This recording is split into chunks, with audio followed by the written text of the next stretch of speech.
Today is Baomer, and I know most people associate Baomer and Rabbi Shimon Bar Yochai, but there's another great tzaddik that this is the day of his passing, and that is the Rama, Rabbi Moshe Israelish, in Karakow, and I'm about to enter into his shul, the famous shul in the ghetto of Karakow.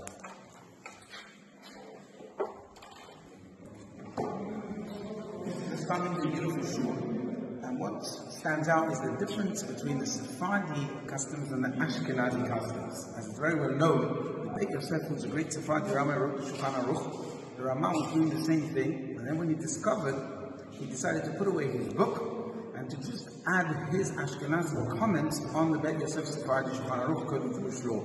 So he pointed out the differences between Ashkenazi and Sephardi custom, and here in his shul, you see some interesting things. First of all, this is the bimah. And around the bimah there is a cage. As you can see, a cage with these doors.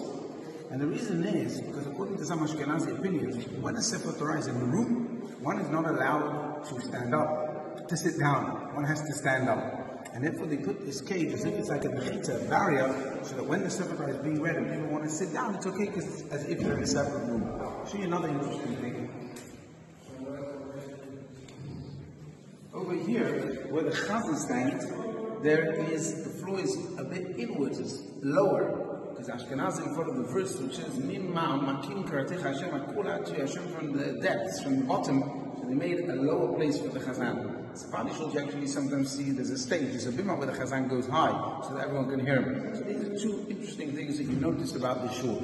In addition, if you look up there at the top, you will see verses from the prayers which are said when the Sefer Torah is taken out. You can see the Birkat Kohanim, different inscriptions on the walls, and some of them actually original, dating back 400-500 years, that they've managed to reconstruct and put them up there.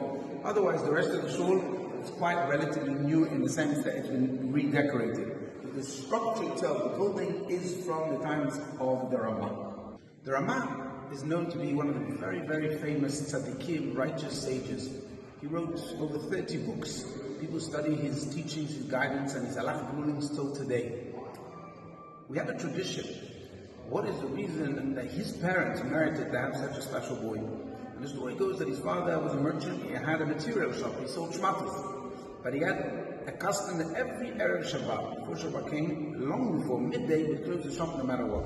One day it was a few minutes before midday, and a messenger from the king came and said he wanted to buy a lot of merchandise that would make the Rama's father very rich. But he said, no, I will close the shop right now. This is my custom. It doesn't matter how big the business deal will be. And no matter the persuasions, it didn't work, it didn't succeed, and he closed the shop and he didn't do the deal. From Shemayim, Hashem sent him a very special child to Rama's father. That was Rabbi Moshe Israelish, in the merit of his father keeping Shabbat. And this story resonates with me so much. My father tells me that when he was growing up, his father's shop was open on Shabbat. And when he became a bit more stronger with his Yiddishkeit, strengthened his observance of Shabbat, the first thing that he did was convince his father to close his store on Shabbat. So I'm saying that my father merited me as his child because he closed his father's shop on Shabbat. But I grew up with the story that it's important to have your business closed on Shabbat. And here, coming here and learning about this story of the Rama being born to his father because of his meticulous keeping Shabbat, even a few hours before Shabbat came in, resonates so strong. And perhaps this message, unlike Baomer, we celebrate so many special moments of Rabbi Shimon Bar Yochai, Rabbi Moshe Israelish Yartzeit. Let's resolve, just like Rabbi Shimon made a fire of holiness, the Rama made the books of holiness, we should make our holiness through being a bit more careful, a bit more meticulous with keeping our Shabbat. Wishing you Shabbat Shalom.